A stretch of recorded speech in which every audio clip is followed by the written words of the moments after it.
5 فروری کی رات تھی۔ گھر فیری لائٹس کی روشنی میں چمچم کرتا معلوم ہوتا تھا۔ بچوں کی ٹولی میں 5 سال کا چھوٹا سا بچہ برتھ ڈے کیپ سر پہ پہنے کیک کے سامنے بیٹھا تھا۔ اس کے ہاتھ میں چاقو تھا، مطلب اسی بچے کی برتھ ڈے کا دن تھا، اور وہ اس کیک کو کاٹنے کے لیے بہت پرجوش دکھائی دیتا تھا۔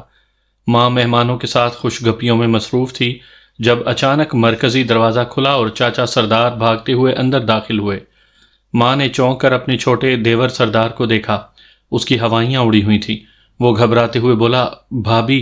اس کی آواز پاتال سے آتی ہوئی محسوس ہوئی۔ کیا ہوا سردار؟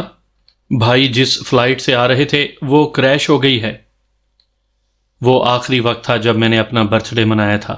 اس کے بعد میں اپنا برتھ ڈے کیسے مناتا؟ ہر برتھ ڈے پاپا کی موت کے دن کے ریمائنڈر کی طرح تھا۔ چاہ کر بھی نہیں بھول پاتا میں۔ صرف 5 سال کا تھا میں، لیکن آج تک اس دن کی وہ ایک ایک چیز مجھے صاف صاف یاد ہے۔